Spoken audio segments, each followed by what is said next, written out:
اهدنا الصراط المستقيم. Assalamualaikum warahmatullahi wabarakatuh. Alhamdulillahi rabbil alamin. Nahmaduhu wa nasta'inuhu wa nastaghfiruh wa na'udzu billahi min syururi anfusina wa min sayyiati a'malina may yahdihillahu fala mudhillalah wa may yudhlilhu fala hadiyalah. Asyhadu an la ilaha illallah wa asyhadu anna Muhammadan abduhu wa rasuluh la nabiyya ba'da. Kita bersyukur kepada Allah masuk juz baru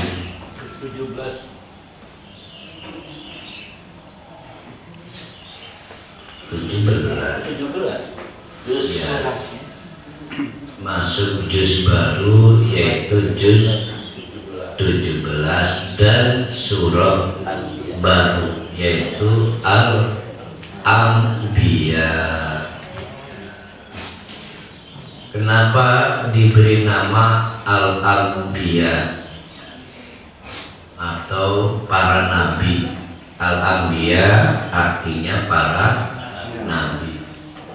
Karena di dalam surat ini nanti akan diungkap walaupun tidak detail 16 nabi. Bahkan kalau ditambahkan dengan secara tersirat juga diungkap tentang Nabi Muhammad dan Nabi Isa, maka jumlahnya 18 nabi yang diungkap di dalam surat ini. Sehingga surat ini kemudian diberi nama Al-Anbiya karena ada 16 nama tersurat dan 2 nama tersirat. Jumlahnya semua 18. Sebagian besar dari nama-nama nabi yang populer kita kenal yaitu 25 nama nabi. Walaupun kita tahu, kita yakin lebih dari itu sebetulnya jumlah nabi itu. Bahkan beberapa pendapat bukan hanya lelaki nabi itu. Ada pendapat kononnya ada juga yang bukan dari berjenis kelamin laki-laki. Seperti diketahui ibunya Nabi Musa juga menerima wahyu. Nah, ibu kan wadon telangan. Wadon. Kalau pendefinisian siapa Nabi itu diantaranya adalah yang menerima wahyu, maka boleh jadi ibunya Nabi Musa masuk dan banyak lagi, bisa ratusan. Yang jelas tidak ada umat yang tidak dikirimi nabi oleh Allah. Nah, sedangkan jumlah umat itu yang sifatnya spasial berkelompok-kelompok banyak. Negara, bukan negara, Indonesia saja itu dianugerahi suku ratusan dengan bahasa yang berbeda-beda. Kalau acuannya seperti itu, dimungkinkan nabi itu bukan hanya 25, tapi juga ada pendapat bukan hanya berjenis kelamin lelaki, ya. Wallahu alam bishawab. Nah, surat Al-Anbiya ini akan mengungkap itu walaupun tidak detail. Sebelumnya kemarin kita mengakhiri surat Toha. di awal surat Toha bagian ingat orang-orang kafir mempersoalkan kedudukan Al-Quran atau secara umum kedudukan wahyu Allah yang dianggap mempersulit hidup, ya, ake aturan arep minum khamar ganti, pengen punya pasangan hidup kudu nikah, jadi dianggap mempersulit, berat lah. Nah itu di awal surat Toha, dan secara umum surat Toha menceritakan banyak orang kemudian menolak bersyahadat baik kepada Nabi Musa sampai kepada Nabi Muhammad karena dianggap membuat orang itu berpisah dari adat istiadat, kebiasaan-kebiasaan. Dan itu tidak gampang, biasanya mekenet sehingga jadi sugih. Meninggalkan kebiasaan yang telah membuat orang kaya itu sulit, walaupun akhirnya sadar ini bid'ah, ini musyrik.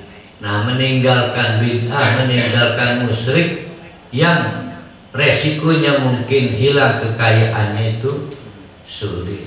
Nah, kedudukan Nabi dipersoalkan bukan pada nabinya, tapi pada wahyu. Namun di surat Al-Anbiya beda. Nah, itu tadi surat Toha. Surat Al-Anbiya yang dipersoalkan bukan apa yang disampaikan Nabi,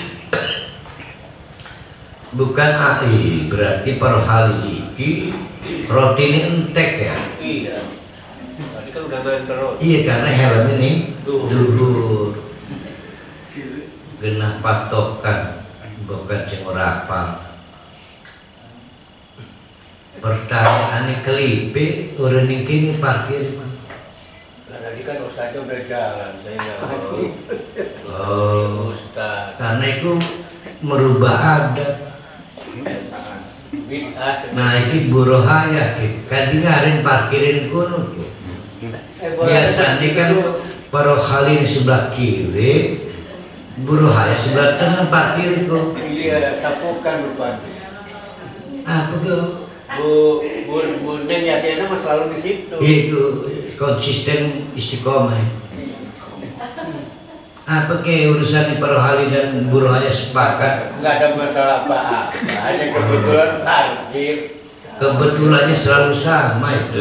Mungkin ada kesamaan paham. Tidak melaksanakan bid'ah. Menawi kesamaan berketerusan. Nah, saya alhamdulillah Buncun ke ngarep itu kebiasaan. Buncun tuh ke ngarep Ya wes.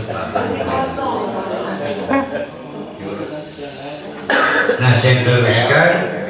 Sedangkan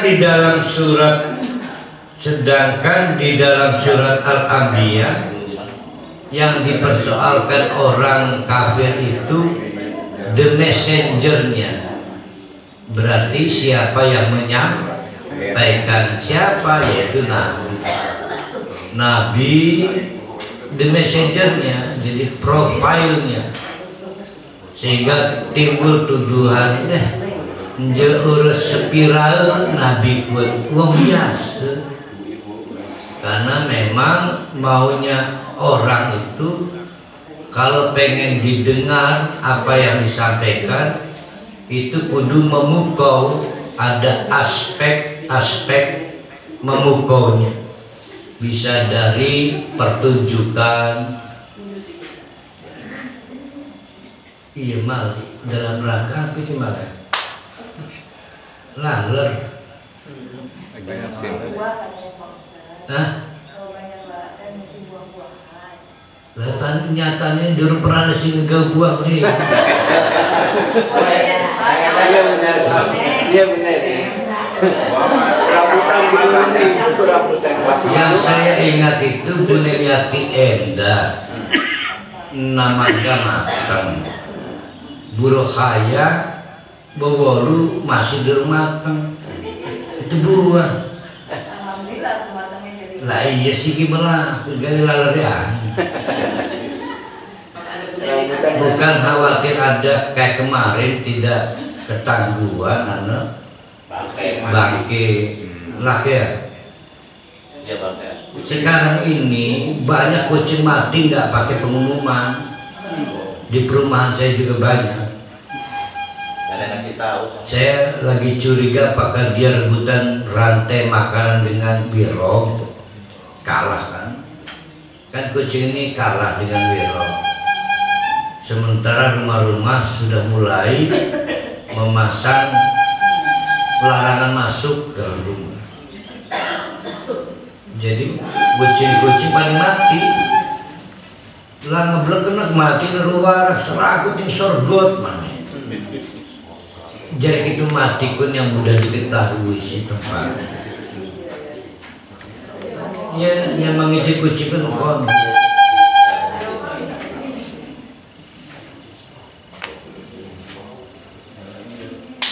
Nah ini juga lagi. Awalnya demen melihara kucing ya kucing apa arongas apa kucing hias itu. Suwi-suwi bosen urus lalu melakukan perjalanan dinas. Rumahnya ditinggal, kucingnya diurus balik-balik mati. Wah kayak kucing mati. Tapi mudah-mudahan tak kebangkit ya. War.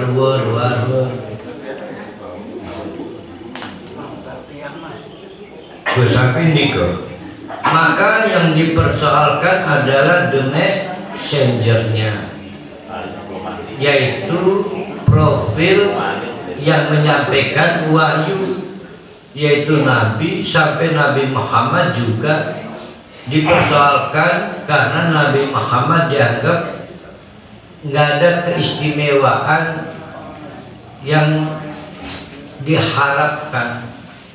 Maunya orang Mekah rupanya sampai sekarang itu yang namanya Nabi itu harus sakti, makannya tidak sama dengan kita.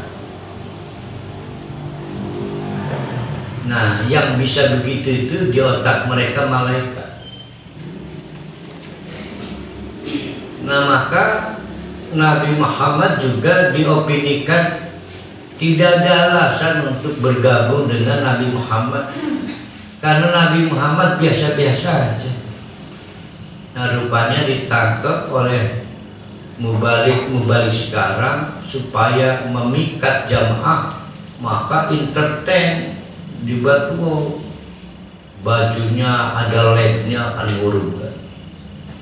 LED apa pantulan cahaya? Pantulan cahaya. Kalau lagi ceramah di lapangan, mengurupkan kelamin. Itu bukan LED ya? Oh, pantulan cahaya.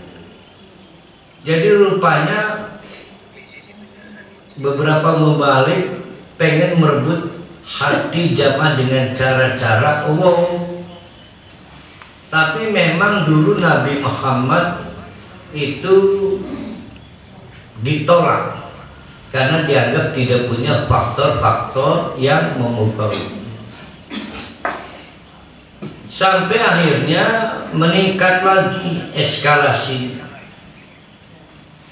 yaitu dianggap penyair, syahrun, penyair. Kalau tadi secara fisik mereka mengharapkan yang bisa memukau itu mestinya malaikat. Nah mereka lupa malaikat itu gaib, tidak bisa diindra. Masa ada nabi nggak bisa diindra, nggak bisa dilihat. Beberapa praktek halakoh juga niru begitu. Jemaahnya nggak boleh lihat ustadznya di dalam tabir. Ada kan Bunenya Tenda mah nggak pernah ikut halaqah begitu. Dalam takbir ada suara, tidak ada rupa. Ada halaqah begitu ya. Nih Pak Jamal nih pernah ikut. Barangkali belum pernah. Saya pernah yang ada di dalam takbirnya. Jemaahnya di luar kita ini mendodok gitu, kembali ngomongin gimana caranya bersuara yang menggetarkan hati, dibayar. Meningkat eskalasinya, Nabi Muhammad diopinikan tukang syair, ahli berkata-kata. Nah, itu omongan Nabi Muhammad, bukan wahyu. Memang tukangnya ngomong Nabi Muhammad. Syair punya kemampuan menyusun kata yang memukau hati, sehingga itu bukan wahyu dari Allah, bokis. Meningkat lagi eskalasinya. Kalau tadi yang pertama Nabi Muhammad dipersoalkan tidak punya kemampuan yang memikat secara casing, maunya mereka malaikat. Meningkat tuduhan yang disampaikan bukan dari Allah, tapi kemampuan pribadinya menyusun untayan kata-kata yang memikat. Sekarang dipersoalkan dampaknya. Ternyata akhirnya lambat laun menghasilkan pengikut, tapi dari kalangan suami istri yang ikut suaminya, istri minta cerai atau sebaliknya. Yang tadinya bersahabat putus persahabatan, bahkan anak berpisah dari orang tuanya. Fenomena itu ditangkap, ini mirip pekerjaan-pekerjaan dukun dan sihir, karena tidak dilakukan sihir kecuali memutus hubungan orang yang semula nyambung. Orang datang ke sihir pengen suami istri cerai, anaknya bermusuhan dengan orang tuanya, persahabatan putus, maka Nabi Muhammad juga digosipkan sebagai tukang sihir, ya. Terus begitu. Nah, saya lupa, sebelum digosipkan sebagai ahli syiar, ahli menyusun untaian kata-kata, Nabi Muhammad juga diopinikan sebagai tukang mimpi, depresi. Jadi kalau kemarin ada cerita sedih video ya, lagi viral. Ada seorang perempuan ayu berhari ning Tasik, videonya viral. Lamun lagi ngamuk, ini masuk ODGJ, orang dalam gangguan jiwa. Lamun lagi ngamuknya mencari barang-barang branded. Alhamdulillah, ini jemaah almarhum yang hilang kembali lagi. Namanya Bapak Ustadz Haji Tamtomo Yudo. Ini jemaah abahnya hilang baru diketemukan.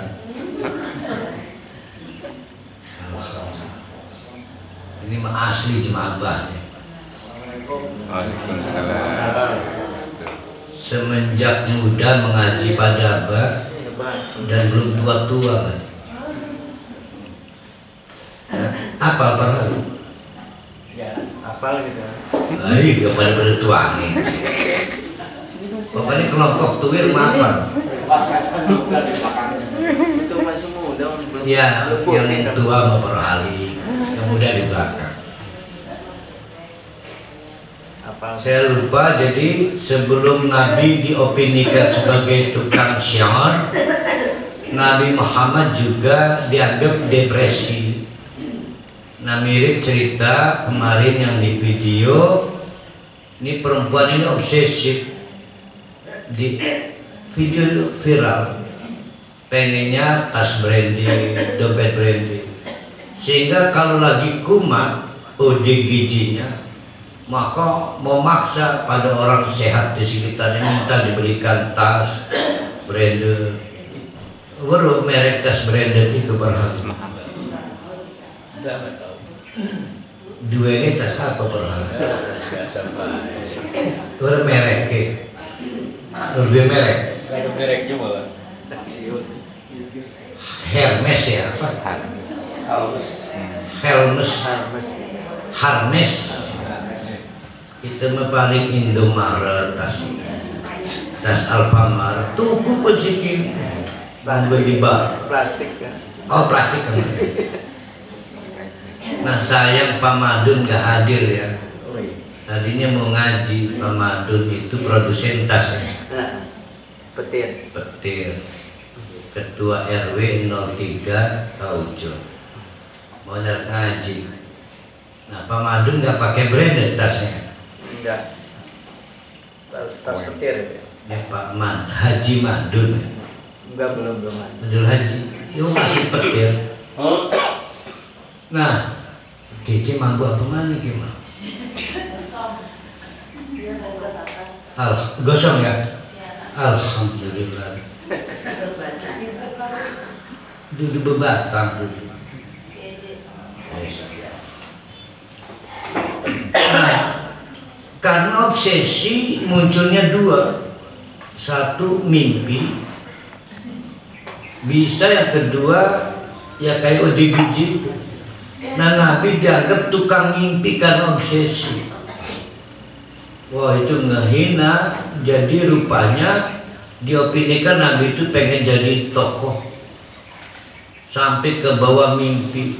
Mimpinya disebut mimpi palsu. Maka kan orang itu ada dua. Kalau obsesi bisa jadi bunga tidur, bisa jadi ODGJ. Anu sing tiap dia itu kayak kiai, rupanya mimpi pengen jadi kiai. Bagus. Ya tapi kiai edan ODGJ jadi. Oh iya ya diniki hatta aman. Hah? Diundur. Astagfirullah di kayak pemilu nggak diundur.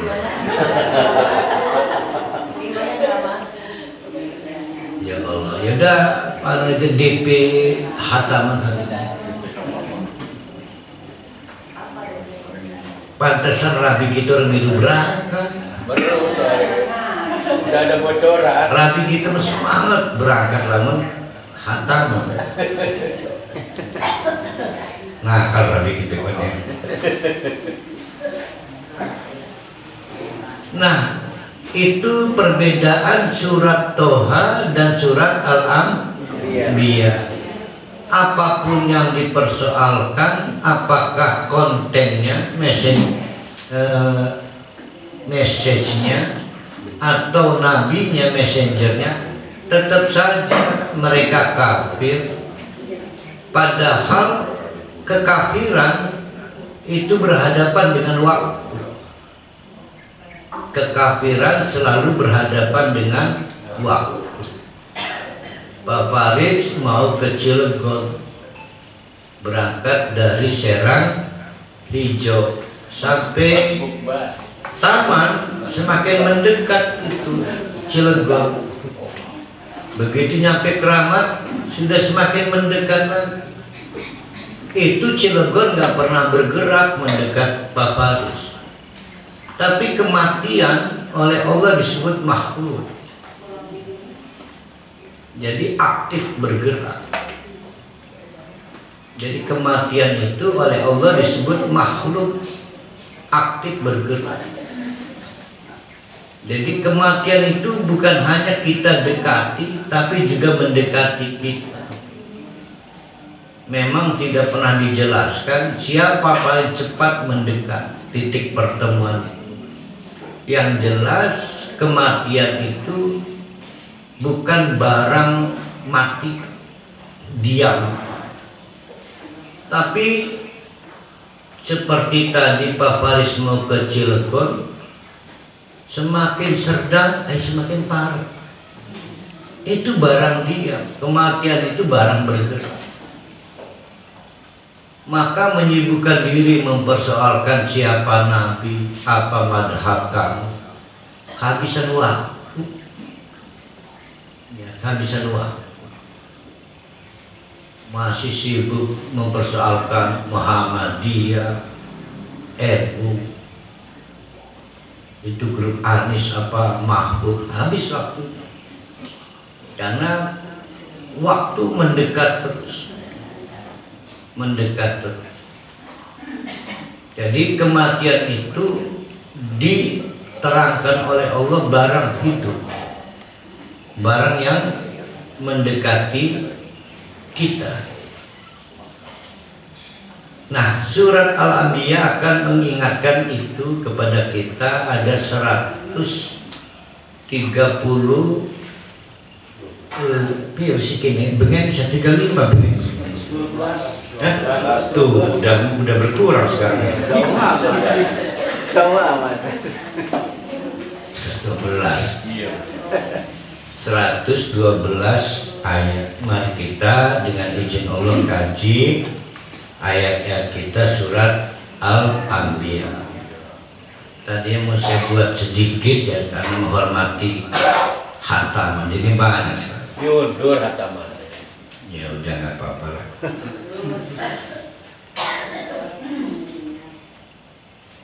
Iqtaraba linnasi hisabuhum. Iqtaraba berasal dari kata qurba, kurban, sahabat karib, sahabat karib. Itu judul lagunya Undangan. Ini undangan ya. Sahabat karibnya menikam kita, musuh dalam selimut. Qaf, ro, ba. Setiap ada kata ditambah huruf maka artinya semakin kuat. Qoroba ditambah berapa huruf itunya? 2, alif dan ta. Makin temen-temen nih, semakin dekat. Qoroba dekat, iqtaroba ifta'ala yafta'ilu ifti'alan mufta'ilun mufta'alun. Iqtaroba yaqtaribu tirobat iqtirob.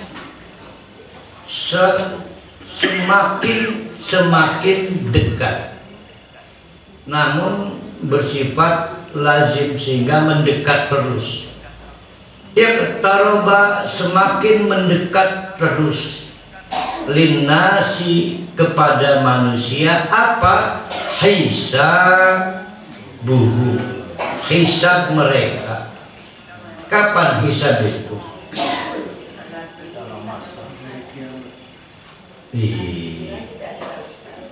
Pak Wawan yang benar tuh, hari kiamat. Nah, yang harus diperbaiki cara kita memahami hari kiamat. Hari kiamat itu bukan hancurnya alam raya, Bu. Hancurnya alam raya itu as-sa'atu yas'alunaka 'anis sa'ah qulis sa'atu lillah. Paling takon kapan itu as-sa'ah? Jawab Nabi Muhammad, soal hancurnya alam raya itu lillah, ada dalam genggaman pengetahuan Allah. Tidak diberi kita informasi kecuali setitik doa.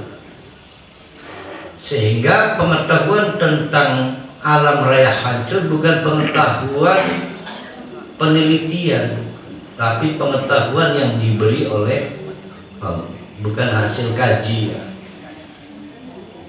Tapi dibangunkan dari alam barzakh, dimulailah hari-hari di padang mahsyar.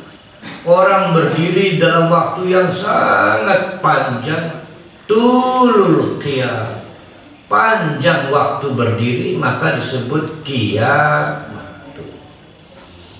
Itulah yang disebut dengan hisab. Maka hisab disebut kematian, dan kematian di dunia disebut hisab pertama. Maka yaqtaraba lin-nasi hisabuhum hisab, ada yang mengartikan bukan pas kiamat itu, tapi pas kita didatangi di dunia oleh malaikat pencabut nyawa. Jadi hisab ada dua, ada hisab karena kita diwafatkan, itu sudah disebut hisab, atau hisab karena dimulainya waktu kita berdiri dalam waktu yang sangat panjang di padang mahsyar, menanti hisab di depan Allah langsung. Rentang waktunya 50.000 tahun. Ya. Berapa persen itu perbandingan dengan waktu hidup para wali di dunia? Rencana para wali urip berapa tahun? Anggaplah 70 tahun. Berapa persen dari 50.000 tahun ya? Jadi Allah menjelaskan semakin hari semakin dekat terus hisab. Bisa kematian, bisa kiamat, trompet kedua, sangkakala kedua, mendekat terus. Sesuatu yang sudah pasti mendekat. Contoh, Kangsen, perjanjian antara dua calon mempelai itu kan disepakati waktunya, pasarnya. Ya udah, anak-anak kita sepakati akan kita nikahkan tahun 2023 bulan Desember tanggal 20. Setahun yang lalu, semakin bulan semakin dekat, riuh. Ih, udah mulai mendekat nih. Baju diukur, jangan dulu takut bengkak badannya duduk. Tapi riuh semakin mendekat karena sudah diketahui tanggalnya. Nah, mati itu pasti. Mati di dalam Al-Quran disebut yakinun, ai mati. Yakinun itu artinya mati. Walaupun kita artikan keyakinan, tapi yakinun itu artinya mautun, mati. Kenapa? Karena kalau Bune Yati ditanya, Bune percaya Tuhan nggak? Percaya. Tapi banyak juga orang tidak percaya Tuhan. Berarti tidak semua orang yakin ada Tuhan. Tapi giliran ditanya, Bune Yati percaya ada mati? Percaya. Yang tidak percaya pada Tuhan pun percaya ada mati. Tidak ada satupun orang tidak percaya mati. Maka mati adalah sesuatu satu-satunya yang diyakini bersama. Maka mati artinya yakin. Nah, karena mati itu yakin, semua yakin mati, maka semua orang semakin mendekat pada kematian. Dan kematian itu pintu hisab. Jadi hisab itu artinya mati. Setidak-tidaknya mati itu pintu hisab. Makanya cara kita membangun kesadaran tentang hari akhir itu bukan sengingiri bulan terbelah. Ngapain kita meributkan hancurnya alam? Yang kita ributkan itu adalah berakhirnya hidup dan dimulainya hisab. Maka hisab itu kiamat, dan hisab itu semakin mendekat. Iqtaraba, mendekat terus, kita biarin mendekat. Bahkan andai kata pun Pak Faris diam di mobil, diam, maka Cilegon terus mendekat. mendekat, dan itu kematian. Kita mengkonversinya dengan umur kan? Nyakin tua, nyakin tua, nyakin tua. Padahal maunya Al-Quran makin dekat hisab, makin dekat hisab. Hisab makin mendekat. Wahum, sayangnya mereka orang-orang yang mempersoalkan Nabi, nabinya tidak wow, nggak sakti, oh macem-macem kayak tukang sihir, oh depresif nabinya. Sampai ujung-ujungnya dibully, dipersekusi, diumumkan sebagai tukang sihir. Habis waktunya itu meributkan blok mana, tim ses mana, apakah madhabnya Syafi'i, Maliki, habis. Wahum fi ghaflatin mu'ridun. Mereka itu ghaflah, lalai, tidak sadar. Dalam kelalaian itu mereka itu mu'ridun, tetap saja menolak, membangkang pada konten-konten pesan-pesan yang disampaikan Nabi, hanya karena sibuk ikut sapi nih. Sama orang ya si ngaji sapi, si mana ngomong si mana habis entek waktu itu, entek waktu hisab mendekat. Siapa sih ngajikan udah ada di berangkat lah, tekannya setahun sekali sudah didaya di Bremen. Oh sibuk deh. Iki mah por hari mah demen ini si manar doang. Jadi habis waktu, akhirnya habis waktu. Padahal mereka tetap aja menjauh dari Isa. Mereka ghaflah, dalam kelalaian. Apa lalainya? Lalai bahwa kematian terus mendekat. Lalai. Ya.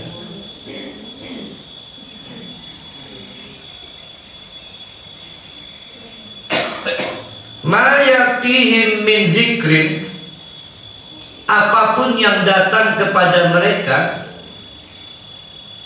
min zikrin, dari Al-Quran, min rabbihim, yang berasal dari Allah, dari Tuhan mereka, itu muhdasin, baru terus datang lagi yang baru, ayat baru. Semula iqra bismi rabbikal ladzi khalaq, lalu ya ayyuhal mudatsir, lalu ya ayyuhal muzammil, tetap sampai qul huwallahu ahad terus. Tapi tetap aja nggak digubris. Illas tanauhu wahum yal'abun. Tapi mereka dengar ngomong apa mah, ini kan Muhammad ngomong apa kan, iki kan anak wahyu baru, qul huwallahu ahad. Artinya mereka tahu nggak? Tahu. Sayang tahu. Aduh Ustaz dari hidayah datang. Mampu Muhammadiyah. Tahu mereka, tapi wahum yal'abun. Mereka tahu tapi kayak bermain. Kita ingatkan dulu, yal'abun, la'ibun, lam, ain, ba. Liur ada di mana liur? Di mulut. Kalau liur itu nggak di mulut, namanya liur badung. Apa nyebutnya sing lewat makanan kita? Apa kemarin itu namanya pernah? Ngiler mah kegiatan, iler riku apa nih? Ngeces. Salah tempat. Iler itu nggak boleh pindah kecuali dan ada di mulut. Ini mana nih kini ada Bekasi kan? Salah tempat. Udah tua masih main game aja, salah waktu, salah tempat, maka disebut lam. Ya, bermain-main. Jadi laib iler salah tempat. Ya. Maka anak kecil sing engen itu disebut lawan ngeces.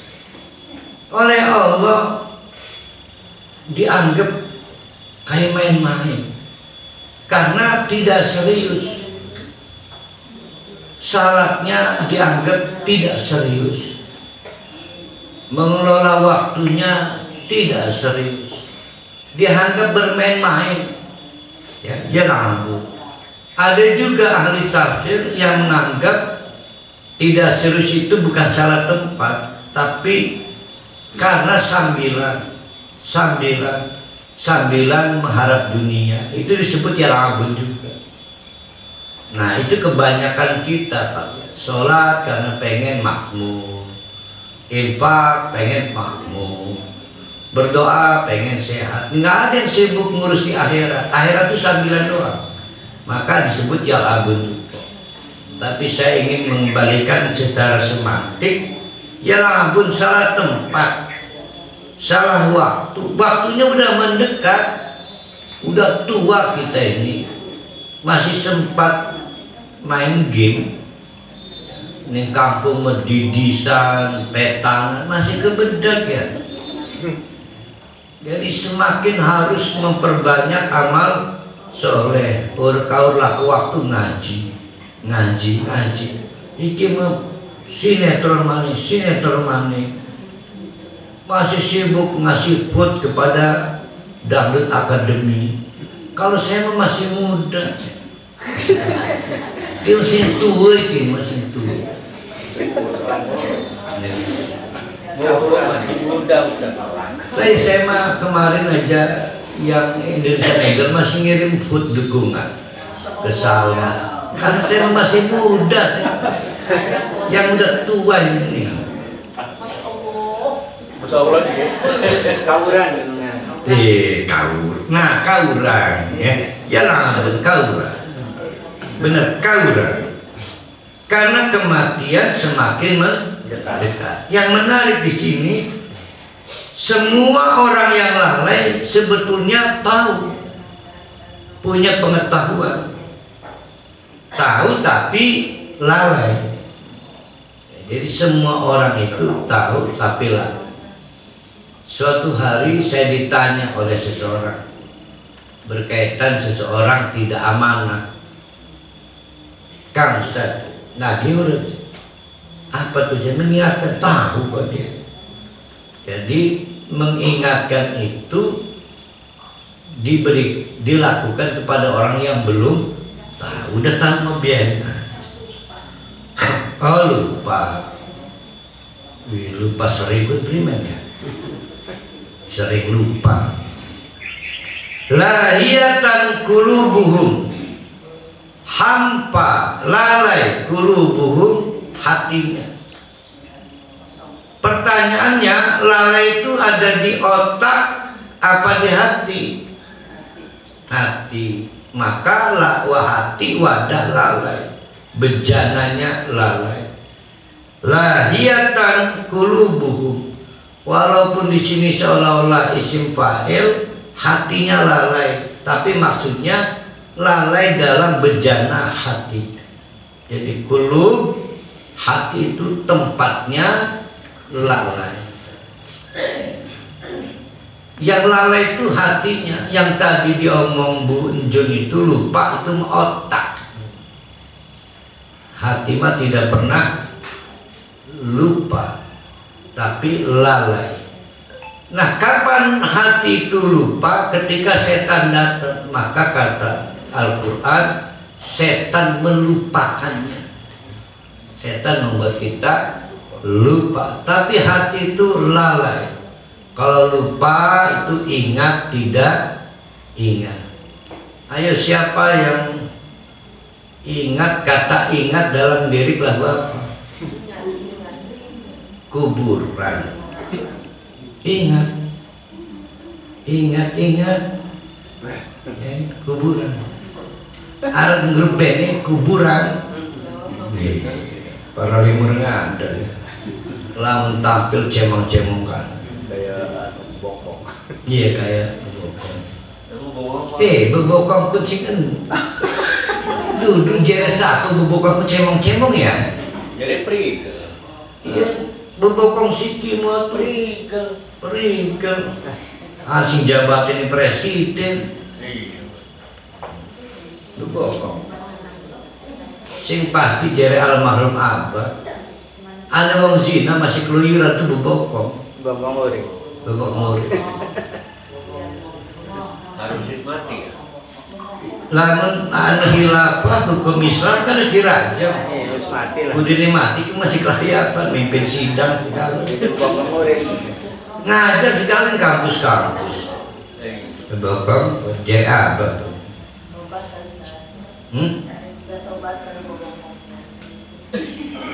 Udah tobat. Lamun anu hilafah anu hukum Islam kan kudu dirajam. Ya. Mati. Sakit hukum Islam.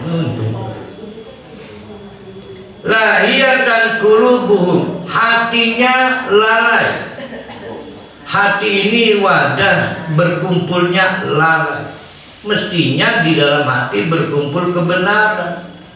Tapi kok bisa malah dikumpul hal-hal yang sifatnya melalaikan? Pasti penjaga hatinya memang tidak menginginkan hatinya diisi dengan kebaikan, sehingga wasarru an-najwa, mereka selalu bisik-bisik merahasiakan an-najwa, pembicaraan rahasia.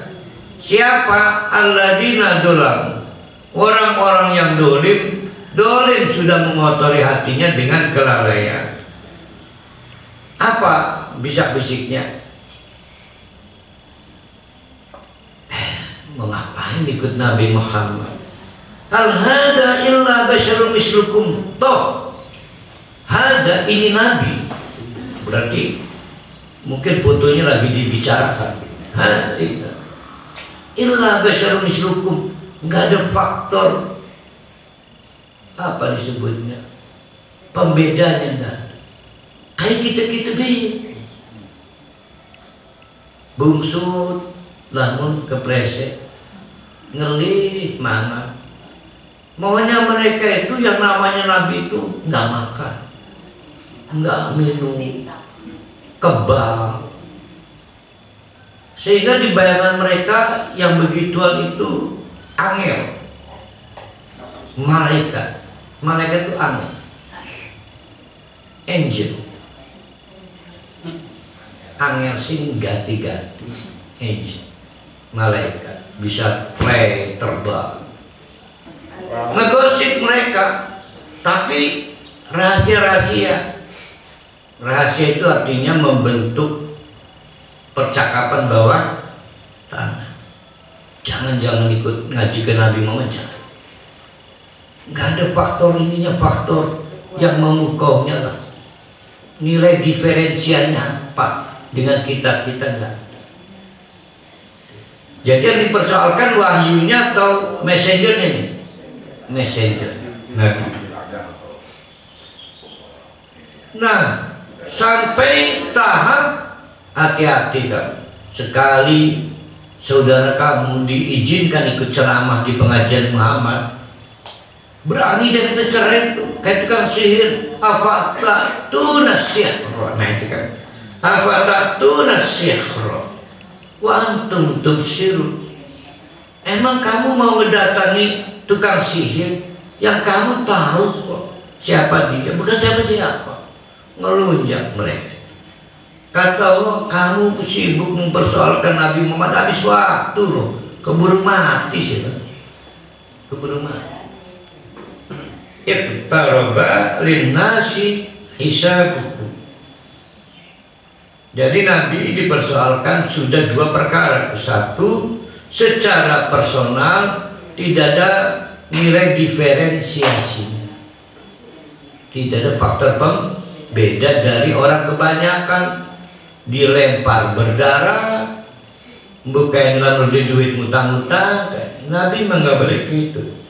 Yang kedua, karena dampak Nabi itu cuma membuat suami istri cerai, yang satu ke Nabi, suaminya enggak. Tadi saya di jalan bersama tetehnya Mang Jam, menceritakan seorang ya, kepala KUA di suatu kecamatan. Suaminya pas lebaran beda tanggal. Suaminya ikut yang Muhammadiyah, yang Cibeber kan. Rabine urut beda tanggal. Habis pegatan. Nah itu contoh. Gara-gara beda. Nah itu beda lebaran. Nah ini mah beda, yang satu ikut Nabi, yang satu enggak. Maka disebut sihr. Sihr. Kamu jangan mau ketipu Nabi Muhammad. Sihr. Itu kan sihr. Sihr itu artinya menipu optik. Qala, maka dijawab oleh Nabi Muhammad, Rabbi, Tuhanku itu ya'lamu, senantiasa tahu terus, al-qaula, pembicaraan apapun, baik yang fissamai, ada di langit, makhluk langit kalau ada suaranya ketahuan Allah, wal ardi, ataupun yang di bumi. Pertanyaannya, mana yang lebih sulit, mengungkap perbuatan rahasia atau percakapan rahasia? Mana yang lebih sulit, mengungkap perbuatan atau tindakan rahasia atau percakapan rahasia? Paling sulit mana? Enggak, mengungkap apa? Perbuatan. Pakai CCTV mudah ketahuan, tapi percakapan, menyadap percakapan, wah, Allah mampu menyadap percakapan siapapun, apalagi cuma mengetahui apa yang kita lakukan. Bahkan di ayat lain, apa yang berkembang di hati kita Allah pasti tahu. Jadi mengungkap, menyadap apa yang dibicarakan orang saja bisa, apalagi cuma untuk tahu apa yang dilakukan orang terlebih. Di sini Nabi Muhammad mengingatkan, kamu ngomong apa itu ketahuan, apalagi kamu melakukan apa lebih mudah diketahui oleh Allah. Wa huwas sami', karena Allah itu maha as-sami', mendengarkan, al-alim, maha mengetahui. Bahkan ini masih meneruskan sadisnya opini-opini perundungan yang dilakukan oleh orang-orang Mekah kepada Nabi Muhammad, tapi juga oleh kita-kita kepada para pewaris Nabi. Kan Nabi Muhammad ini Nabi terakhir, sehingga tidak ada dinasti Nabi, nggak ada. Kan Nabi terakhir, tidak ada Nabi berikutnya, maka berikutnya disebut pewaris Nabi. Kan mewarisi Nabi, Nabi terakhir kan. Nah, serangan-serangan perundungan itu sekarang dilakukan oleh yang tidak senang pada akhirat kepada ahli waris Nabi, mubalik, pegiat-pegiat Islam dari dulu sampai sekarang. Apa diantara perundungannya? Bahkan mereka kalau mengkampanyekan, mengopinikan ad-ghasul ahlamin, Nabi, atau yang dilakukan Nabi itu adalah ad-ghasul, kekacauan, depresi, ahlamin, yang muncul dalam mimpi. Mimpi ada 3. Ada mimpi yang benar, kita nyebutnya wahyu, kalau turun pada Nabi. Lah karena turunnya pada kita disebut ilham ya, mimpi yang benar. Yang kedua, mimpi yang abu-abu sehingga perlu ditakwil apakah benar atau tidak benar. Perlu ditakwil. Nah ini tukang takwilnya susah, nggak ada badan sertifikasinya. Kalau beruntung Allah mengirimkan tukang takwil. Lagi naik motor, tiba ternyata hadir di mimpi. Datang ke Ustaz, kira-kira apa artinya ya? Kata Ustaznya, mau nanti bentar lagi jatuh dari motor. Benar jatuh dari motor. Kontakannya Ustaz, jadinya doa. Iya benar. Yang ketiga, mimpi yang tidak benar. Nah, mimpi tidak benar ini kononnya adalah bunga tidur yang dipicu oleh endapan keinginan yang hari semakin menguat, pengen sugih, pengen rabi, pengen kawin mani, maka muncul di dalam mimpi, bahkan ada motoriknya, kita nyebutnya ngigau, roh. Tuh. Ditanya oleh istrinya, roh siapa? Roh Halim.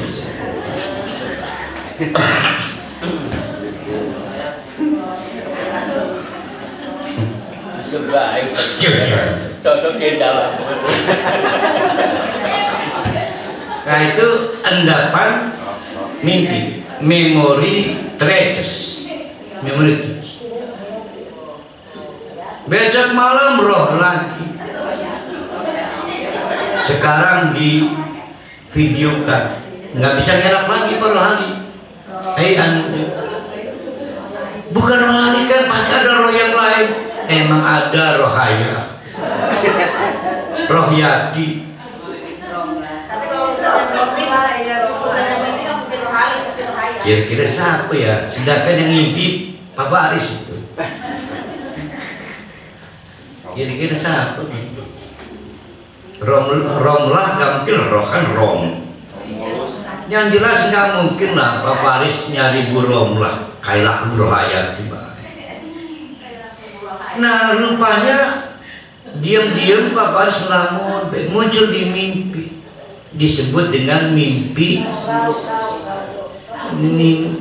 adghas. Adghas itu mimpi kacau. Adghas.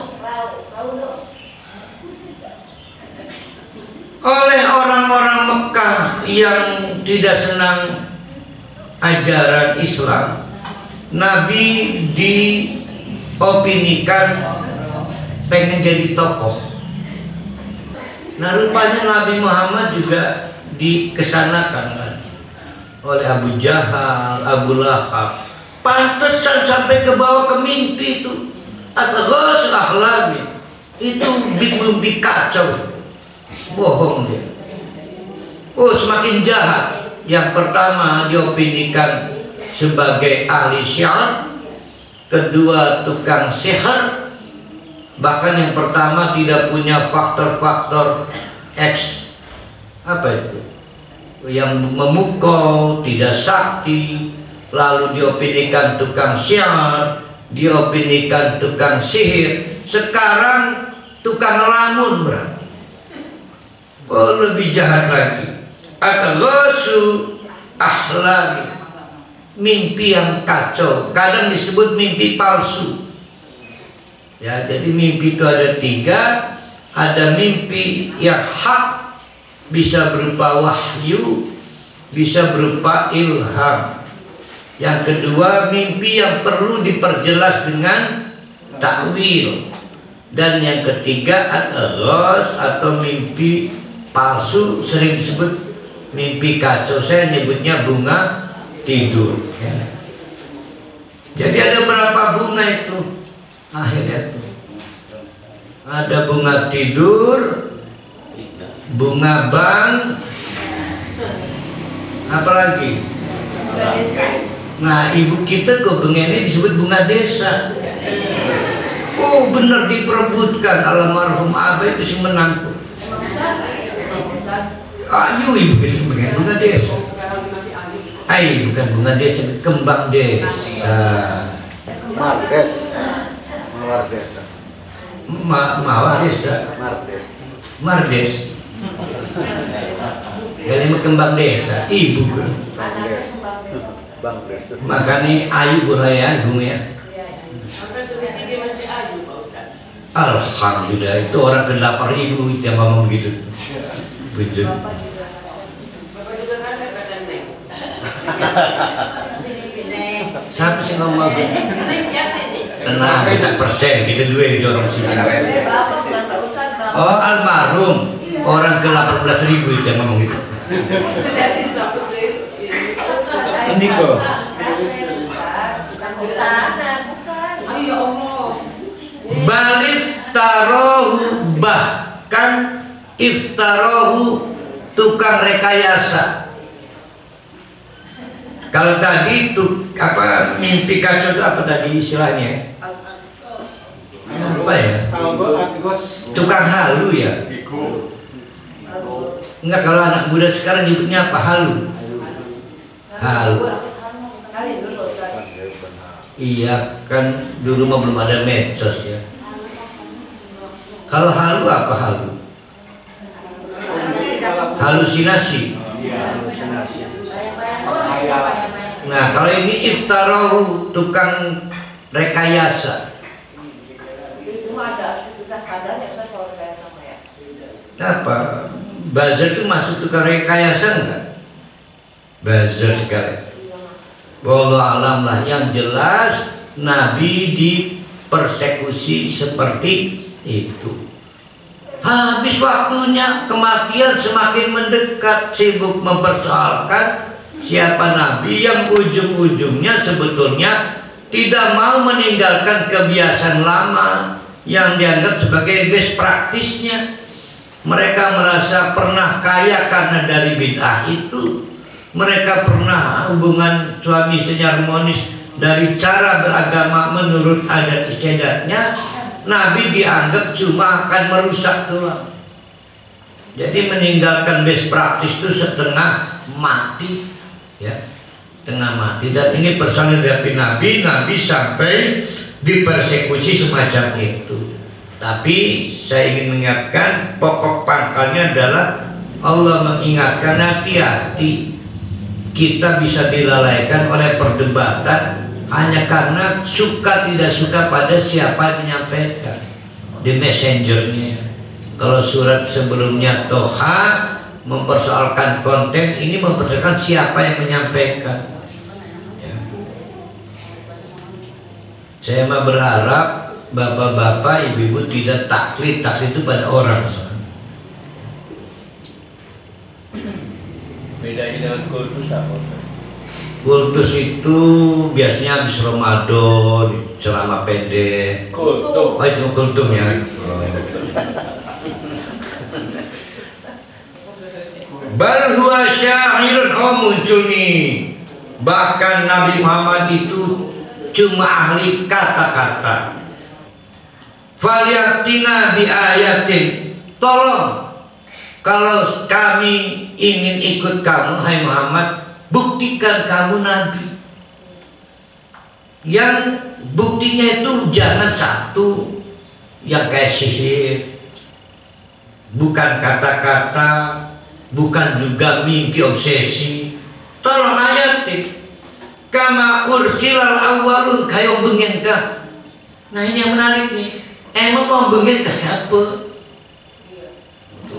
Jadi rupanya di opini mereka dulu mah katanya itu sakti bisa terbang Nabi itu. Oh, ngejimat semacam-macam. Al-awal dulu yang mau dipersoalkan dulu itu. Nah dulu ini dibongkar oleh Allah. Nah emang begini primen. Kalau bicara dulu, mau tahu nggak kata Allah? Ma'amanat qablau min qaryatin ahlaknaha. Sudah berapa banyak orang dulu yang kami hancurkan. Kalau bicara dulu yuk. Kalau betul nabinya nabi yang ideal seperti orang dulu, Justru umat-umat terdahulu berapa yang dihancurkan. Memang Nabi ideal itu kayak apa? Apa hum yu'minun? Apa mereka kemudian percaya? Tetap saja tidak percaya. Kalau memang nabinya kayak nabi dulu. Ada juga saya sering ngomong, bukan urkai nabi bengen, enggak, saya kalau ngomong urkai rabi bengen yang nurut. Rabi bengen. Iya, kita ngomong, rabi kita kayak urkai rabi bengen. Rabi bengen menurut, ordine duit nurut. Rabi sikim hanya bisa mengucapkan 2 huruf T dan F. Transfer. Itu baik.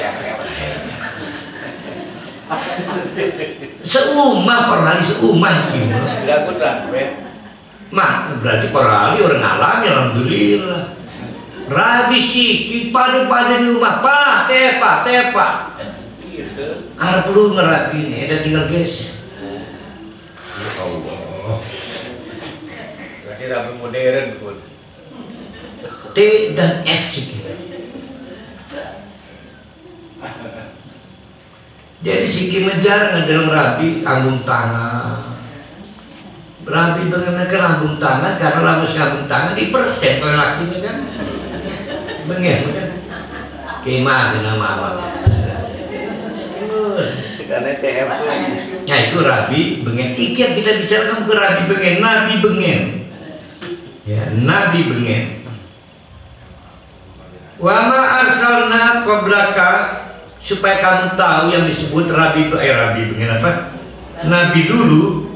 Wa ma arsalna, tidak pernah kami mengutus qablaka sebelum Muhammad illa rijalan, kecuali sosok. Nah kita berhenti di rijalan.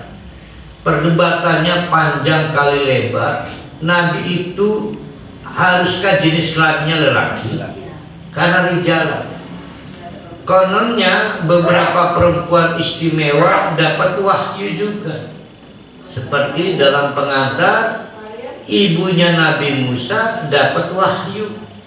Bahkan Siti Maryam juga dapat wahyu.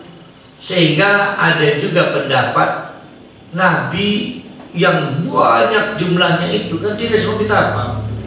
Kemungkinan ada yang tidak berjenis kelamin laki-laki, berarti perempuan.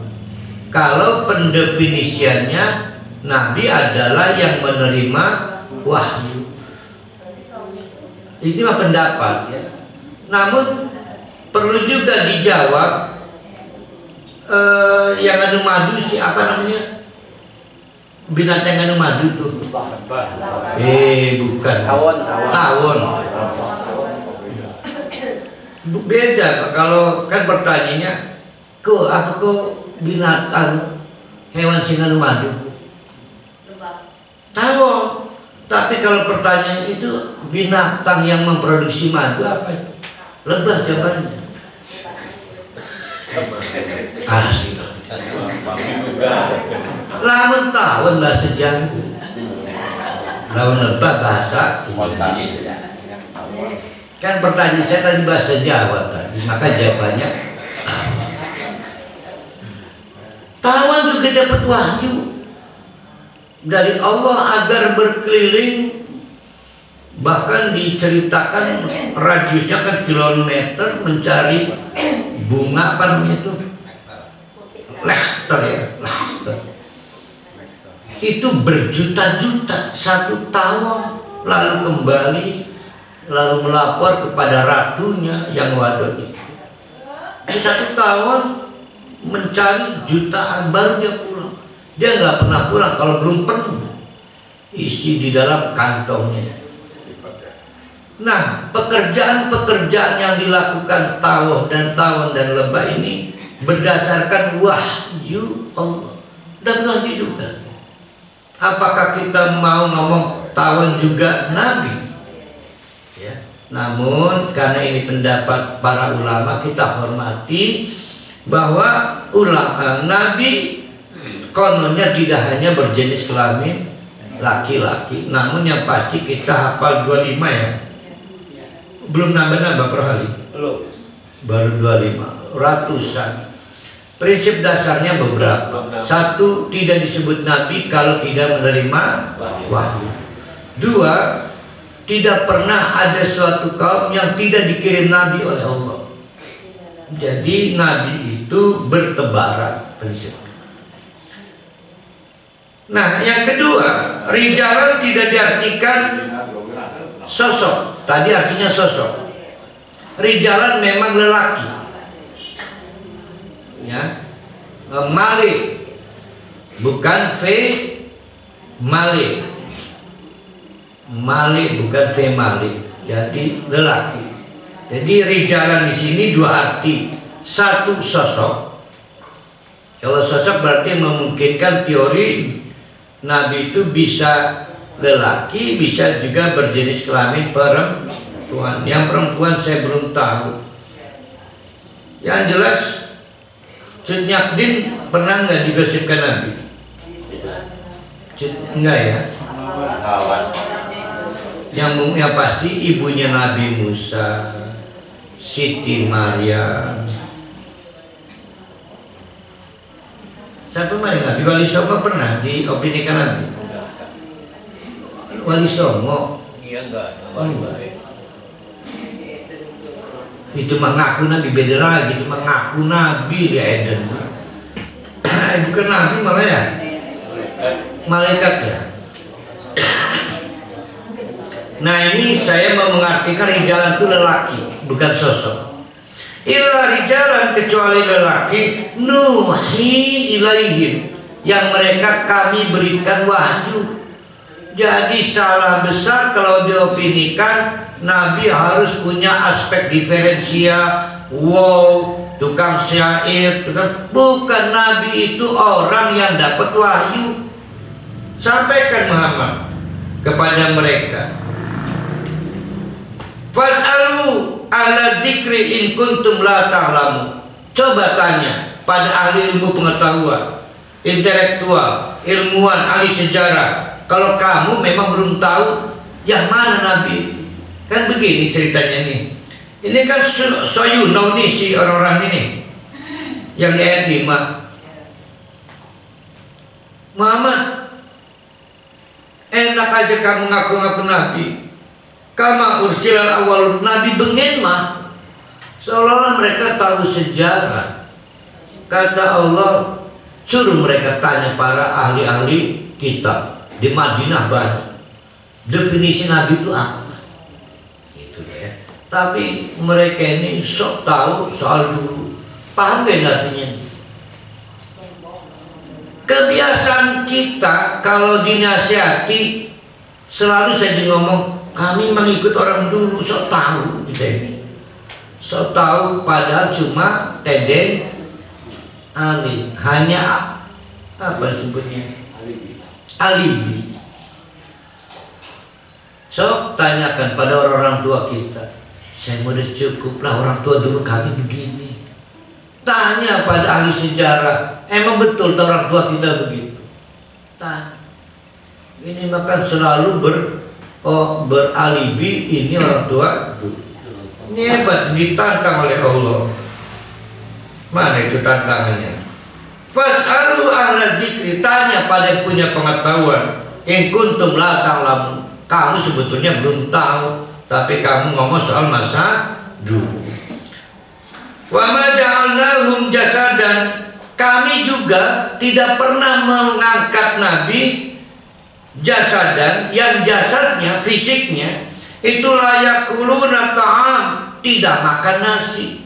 Manusia biasa, si bengen. Zaman Nabi Adam mangan sekul, Nabi Idris mangan nasi goreng kayak Nabi Idris. Ya, bahkan mungkin makan hokau itu biasa-biasa aja. Jadi jangan lebay lah. Lah kitanya juga begitu lah. Kan hebat. Belum disentuh sadar ikut. lah belum disentuh saja malah ngegeter gitu. Jangan begitu ya. Wa ma kana khalidin, dan Nabi itu mati. Ini mah diopinikan Nabi harus khalidin, harus khalidin. Lalu mati apa disebutnya? Abadi. Hanya satu yang abadi. Apa? Hotel abadi.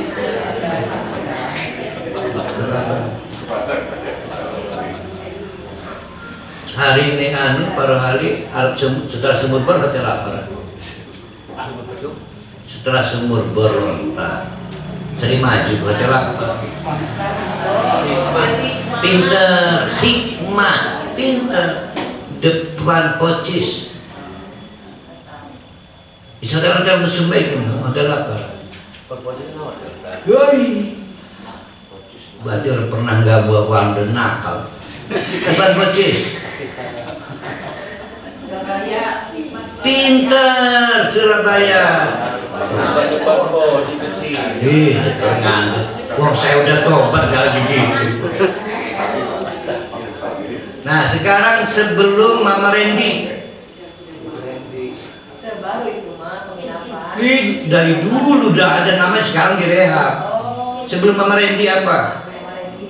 Pas deket tikungan itu. Iya, sebelum Marena apa lagi? Astaga, wisata baru nih di Taman Sari.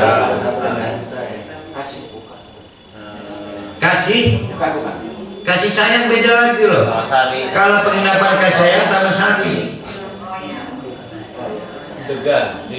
Nah, apa mana ngapal kurang, ngapal hotel berapa lah? Kasihan ya aku. Hari ini Jombang Cilegon kan ada hotel apa? Gondang dia ya. Sudah ada Sukmajaya. Apa dia Gondang Baya? Nakal itu bengen. Kita mesti nakal-nakal kapal gitu. Ning gerem arane transit Cikimah. Batang tomat apa?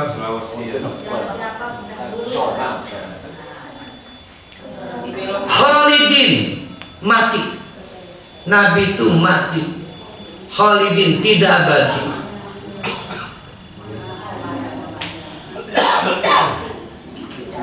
Berarti ada bayangan, ada opini Nabi Morole Mati.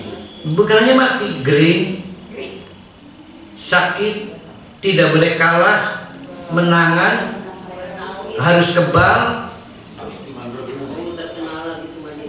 Itu Nabi itu. Wah, gawat. Summa sadaqnahumul wa'da fa anjaynahum wa man nasya'u ahlaknal musrifin. Kemudian ini Allah menceritakan, kalau kamu mau tahu historia dulu bagaimana hubungan antara umat dengan nabinya, maka kata Allah, summa sadaqnahumul wa'd, janjinya kami benarkan. Janji Allah itu siapa yang membangkang maka akan diazab, siapa yang tidak membangkang maka akan diselamatkan. Dan itu memang kasat mata dulu mah. Mati beneran mau diazab kan? Tidak mati tidak benar. Sekarang makan istidroj, sehingga abu-abu kan, sing salat mati, sing ngurus salat udah kering kan, istidroj abu-abu. Kata Allah, janjinya dibuktikan. Fa'anjainahum, maka kami selamatkan mereka, wa man nasya'u, dan orang-orang yang kami hendaki, wa ahlaknal musrifin, yang berlebihan kami hancurkan. Itu dulu kata Allah. Kalau kamu mau tahu soal dulu, itu dulu. Ada hitam, ada putih. Ini kalian umat Nabi Muhammad. Ada istidroj, ya. Tapi janji Allah pasti. Laqad anzalna ilaikum kitaban. Udah orang Mekah, Abu Jahal, Abu Lahab, Abu Janda dan lain sebagainya, sungguh telah kami turunkan ilaikum kepada kalian kitaban, suatu kitab, namanya apa? Al-Quran. Fihi dzikrukum.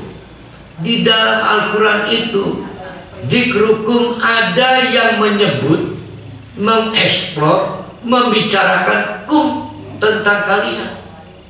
Istimewa kalian itu, punya legasi, punya kehormatan. Apalah takilun, orang mikir tasirani. Begini, saya mau berhenti di ayat 10. Bapak-bapak, ibu-ibu, Rengas Dengklok pernah jadi tempat bersejarah di mana Soekarno dan para pemuda, walaupun hanya beberapa momen di situ, dan tempatnya diistimewakan. Selalu saja tempat-tempat yang pernah bersejarah itu istimewa. Ya, Bengkulu pernah menjadi rumah di mana Bung Karno dan istrinya berkhidmat pada Aisyah dan Muhammadiyah di Bengkulu. Rumahnya, sejarahnya diabadikan, selalu istimewa. Maka negara-negara modern berebut menjadi tempat-tempat istimewa sejarah Olimpiade. Provinsi-provinsi berjuang pengen jadi tuan rumah muktamar Muhammadiyah karena istimewa.